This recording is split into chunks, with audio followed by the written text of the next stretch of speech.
I wasn't even invited. Carly screamed when I refused to make her wedding cake. She said it was my gift, then tried to humiliate me in front of everyone, but when the big day came, the truth came out, secrets were exposed, and her perfect wedding turned. I'd really appreciate any advice on how to handle this situation. To keep things private, I'll change the names of those involved. I have a group of friends, though not all of them are particularly close to me. Many of them are more acquaintances, but we often go out together and have a good time. However, I do consider Maddie and Jessie to be genuine friends. For Maddie's birthday, I got her a cake, and for Jessie's small civil wedding, Maddie offered to bring wine while I contributed a cake.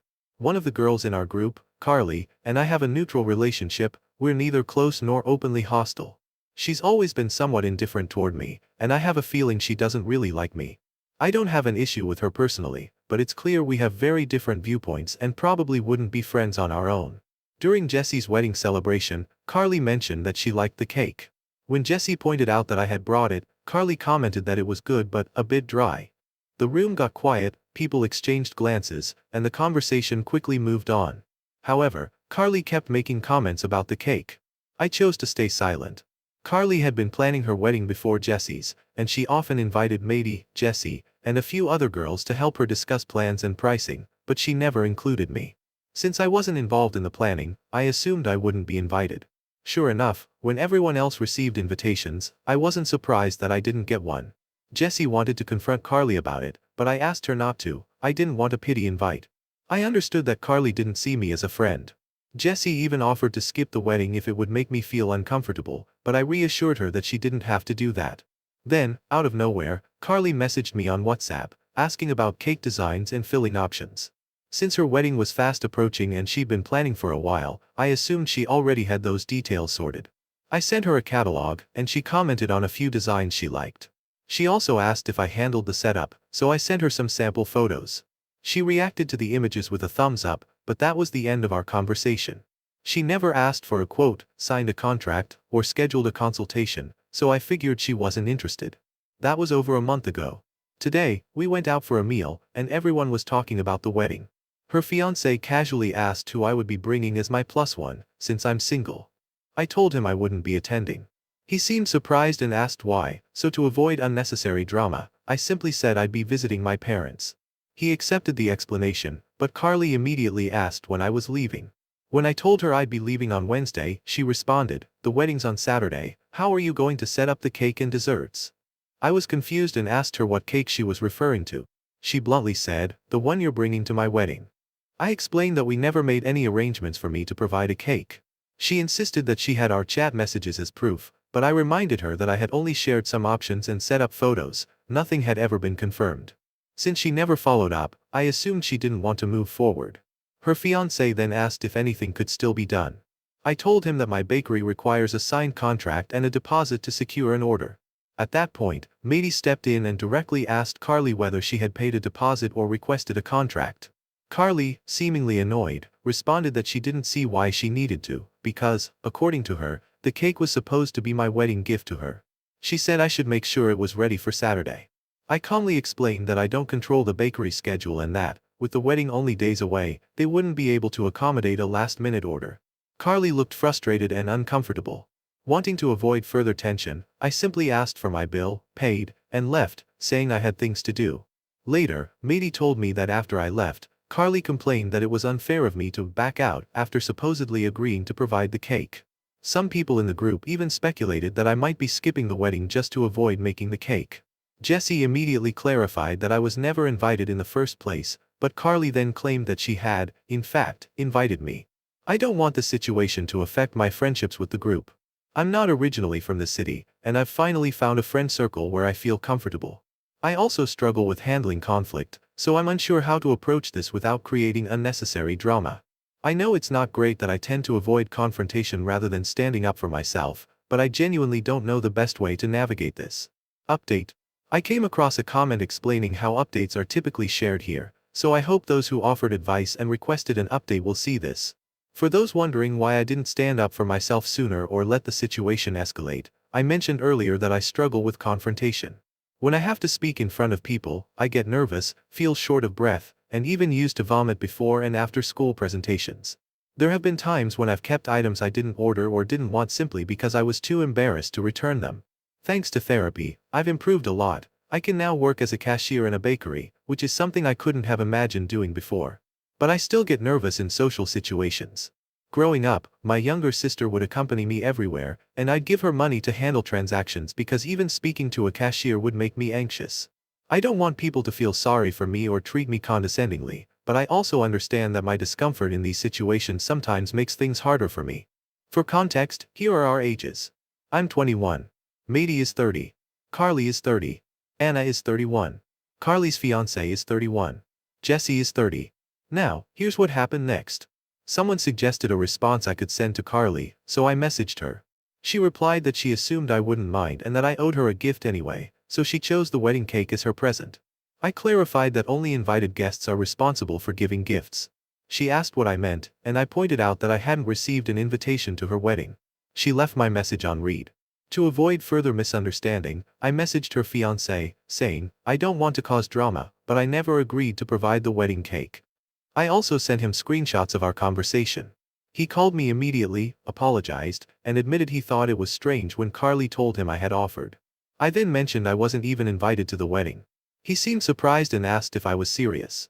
I reassured him that I wasn't upset, that I understood if it was a private event, and we ended the conversation on good terms. Around noon, Carly messaged me again, accusing me of making a big deal over just a cake and claiming that I could have simply given it to her. She argued that since I had given Mady and Jesse cakes, I had no reason to refuse her. I explained that Mady's was a birthday cake and Jesse's, while for her wedding, was not an actual wedding cake. Carly dismissed the distinction, saying the occasion shouldn't matter. I responded that if that were the case, she could just buy a cake from the supermarket. She started typing a reply, but I blocked her before she could send it. Shortly after, Carly sent a message in our group chat, selectively sharing only the part where I suggested the supermarket. She claimed my response was insulting and showed how little I cared about her wedding, trying to frame herself as the victim. To clear things up, I responded to the group with a message inspired by a suggestion I received. Hey everyone, I want to address some confusion and rumors. I won't be attending the wedding because I was never invited. I accepted that and made other plans, assuming everyone else had received an invitation. I'm not upset, it is what it is. As for the cake, I only provided information on available designs and fillings at the bakery where I work. I never agreed to supply one. I don't understand why I'm expected to provide a wedding cake for an event I'm not even invited to. Carly also mentioned that the cake's purpose didn't matter, which is why I suggested a supermarket. I hope this clears up any misunderstandings. I genuinely wish Carly and her fiancé the best on their special day, and I hope this doesn't put anyone in an awkward position. I also shared screenshots of our conversation, including the part where Carly only reacted with a thumbs up when I sent her the cake samples. After a while, someone commented that the group wasn't the place for this kind of drama and suggested we resolve it privately. Mady immediately responded, Carly made the cake demand public, so it's only fair that everything gets explained publicly. Another friend, Anna, chimed in, saying that Carly's approach was not the right way to request a gift. Carly saw everything and sent a voice note sarcastically saying, I didn't realize a simple cake would ruin your finances, but fine. Then, she added, you'll understand what it's like to be without support when you get married and don't have friends willing to help you. One of the guys in the group tagged Carly and asked, wait, you didn't invite her? Carly insisted she had sent an invitation. Another guy asked, do you have proof? Carly didn't reply. Carly eventually admitted, no, but she should have reached out when she saw she didn't get one. Jesse responded that she didn't appreciate Carly's attitude and even considered skipping the wedding, saying she'd only attend out of respect for the fiancé. At that point, Carly tried to save face, saying, so no one can claim I didn't invite you, here's your invitation. I'll send an electronic one since it's too late to print. I replied, don't bother, I already made other plans. Carly responded, there, see? Everyone saw it. Then, someone who hadn't spoken up before quietly left the group. Update. Hey everyone. Before I dive into everything, I just want to say thanks for all the kindness and helpful advice. I'll do my best to explain everything clearly this time. I tend to be brief when I talk, which sometimes confuses people. My sister is always asking, did this happen before or after, or what happened next? So, I totally understand if you need clarification. To clarify a key detail, Carly had already sent out her wedding invitations before she tasted Jesse's cake. That happened on Monday. After that, the group chat went silent, and the groom muted it since he's the only admin. On Tuesday, the groom stopped by the bakery to check on me and apologize for Carly's behavior. He said he felt bad about how she treated me. Then, he handed me an invitation, not like the original ones. It was just a plain white envelope with a printed letter inside. I know you all like details. He asked me to attend the wedding, but I told him I already had other plans and wouldn't feel comfortable going. He asked why I never mentioned not receiving an invitation. I told him honestly that I was embarrassed to be the only one left out, but I accepted it. He said he had no idea and that when Matey brought it up, Carly insisted she had sent it but would check. He kept trying to convince me, saying it would mean a lot if I came. But I stood my ground and said no. I'm working on saying no more, and honestly, it feels amazing. He asked me to think about it, left the invitation, and left. Later that night, he re-added the guy who had previously left the chat, the best man, and sent a message saying, "The issue has been resolved, it was just a misunderstanding. We hope OP will join Carly and me on our big day. It would be really sad, and we'd miss her if she doesn't come. OP, please come celebrate with us." Anna privately messaged me, asking, "Did the groom really bring you an invitation?" When I said yes, she asked for a picture. After I sent it, she responded, "What an idiot." She added, "Don't go if you don't want to. Don't let him use you to ease his guilt. He's no better than Carly." I thanked her, and we wished each other good night. The groom reactivated the group chat, and Carly replied to his message with 2 crying emojis, "Yes, OP." Then, the best man left the group again without saying anything. I left the group too and turned off my phone. When I arrived at my parents' house, I turned my phone back on and saw a flood of messages. I wasn't sure what Carly had said, but I assumed it was about me because Anna had sent some angry messages, including, "That was way too much." The groom had replied, "She's already here, calm down," and Carly had been repeatedly asking in the group chat why I wasn't responding. Matey responded to one of Carly's messages, which I couldn't see, with, "Why do you want her to respond if that's how you feel?" Apparently, Carly had said something along the lines of, "That idiot never has an opinion on anything, and now she's trying to act all interesting." Jesse then replied in the chat, "She's not getting the messages, she's not seeing this." I had several private messages from Jesse, but I decided to check the group chat first. There were even more messages, but honestly, I wasn't feeling well, so I turned my phone off again. The wedding took place on Saturday, and I saw the photos on Facebook. Jesse and Matey had messaged me privately, but I didn't know how to respond. Matey eventually came to see me at work and asked if I was upset that she attended the wedding. I told her I wasn't. She also mentioned that I hadn't replied to her messages, and I explained that I was just stressed. She then told me she had asked Carly's mom about the whole cake situation. Carly's mom said she didn't understand it either because, a week before the wedding, Carly had wanted a different girl to buy her cake.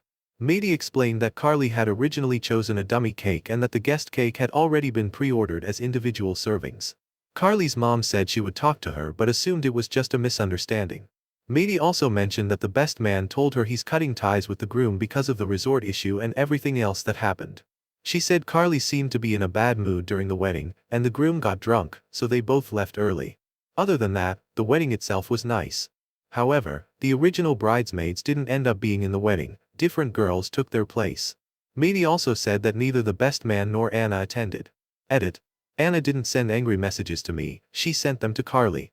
The group chat is on WhatsApp. The messages I received were from after I was added back, and I could only see the one Matey selected.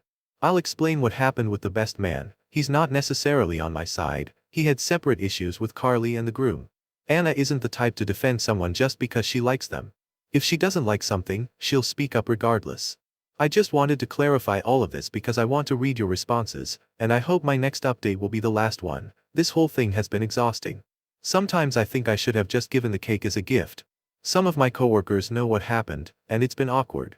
I can talk about it easily here, but discussing it in person is much harder for me. Additional info on WhatsApp messages. In case it's unclear, WhatsApp works in a way where if someone sends a message before you're added to a group, you won't be able to see it. However, if another person who was already in the group replies to that message, they can reference it, but you still won't be able to see the original unless someone resends it. The same applies to media. If a photo was sent before you were added, others can discuss it, but you won't be able to view or download it unless it's shared again. Relevant comments. Commenter 1. So, do you actually know the guy who was supposed to be the best man? Just curious if he was upset about their overall terrible behavior or if he was specifically bothered by how they treated you, maybe because he likes you. That could explain why Carly dislikes you. She might be jealous that the best man has a thing for you. OOP, I don't think that's the case. He was already upset earlier about an overcharge on a reservation he made for Carly and her boyfriend. OOP clarifies the resort issue. The best man works at a resort and had arranged a discounted deal, which didn't include certain services. Since it was a weekday and Carly got bored, she requested a few extras, which led to additional charges. The groom couldn't afford to cover the cost, so the best man paid for it, with the understanding that the groom would reimburse him later. Update. Hey everyone. I wasn't able to update sooner because I was in the process of moving and dealing with a legal issue involving Carly. First, I realize I didn't fully explain what happened with the resort situation. The godfather, who works at a luxury resort, had initially planned to be the godfather at the wedding. Carly wanted to go on a trip there, but her boyfriend couldn't afford it. She convinced the godfather to get them a discounted stay, but it was only valid for 3 weekdays, not the weekend. Carly and her boyfriend accepted the deal, but some services, like room service and massages, weren't included. Once they arrived, Carly was unhappy because the resort was quiet during the week, and she didn't enjoy the available activities. She ended up ordering multiple things to the room, which led to a huge extra charge. Her boyfriend couldn't cover the cost, which made the godfather furious. The boyfriend agreed to pay half, while the godfather reluctantly covered the other half, expecting reimbursement after the wedding. Later, Carly messaged the godfather, saying she hoped to get a bigger discount next time since he always bragged about his job, implying he should make sure she didn't face the same issue again. This upset him because he was already dealing with work-related stress. In response, he sent her a copy of the reservation and told her, "I'm out of this." The boyfriend then called the godfather, who made it clear he was done with the situation. He told him to consider the unpaid balance as his wedding gift and not to involve him in the group again. That's why the godfather left the group chat in the first place. I had known about the resort trip, but I had no idea Carly had planned on going back. One of the bridesmaids, who is close to Carly and a friend of Maddie, tried to justify Carly's behavior, saying she was just acting like a typical bridezilla. She also mentioned that Carly gave them a general color for their bridesmaid dresses but didn't specify the exact shade or design. Before ordering the dress online, they sent Carly a picture, and she approved it. However, when she saw the dress in person, she suddenly claimed she didn't like it, even though they reminded her she had agreed to it based on the photos. Carly insisted the dress looked different in person. Some bridesmaids backed out because they couldn't afford to buy another dress. The girl also shared that Carly's boyfriend referred to them as bridesmaid substitutes. She personally disagreed with that, especially since Jesse and Maddie were already married and weren't interested in participating in the bouquet toss tradition. The boyfriend suggested skipping the bouquet toss entirely, but Carly felt that would only make it more noticeable. This same girl also told me something strange. Apparently, Carly often retells a story about the time we were all out, and she purposely took my drink order because she knew I wouldn't ask for another. I tend to order the same things every time, same drink, same ice cream, same food. I don't like trying new things. So, if she really did that, it was likely just to make me look bad. I didn't even remember the incident, but she tells the story as if it's some kind of hilarious joke. When she brought it up again, the conversation went silent before quickly shifting topics. At that moment, I realized something. Emotionally, I had already distanced myself from them. More than a week passed after that. Although I never commented on anything, Carly still heard that people were talking about her. Somehow, it came across as if I was the one saying these things, and she showed up at my workplace to confront me. She started shouting, and I told her to leave. In her anger, she broke a glass. When other employees came out, she suddenly lunged at me. I had never been in a physical fight before, but I was furious about how much she had been making my life miserable. When she attacked me, I instinctively grabbed a tray, the kind used for baking bread. I don't know how many times I hit her, but I ended up fracturing her arm. She sued me. However, security footage showed that she attacked me first and pulled my hair. When she showed up with scratches on her face, I was confused because I didn't even remember doing that. The bakery owner also took legal action against her for property damage, and she tried to shift the blame onto me.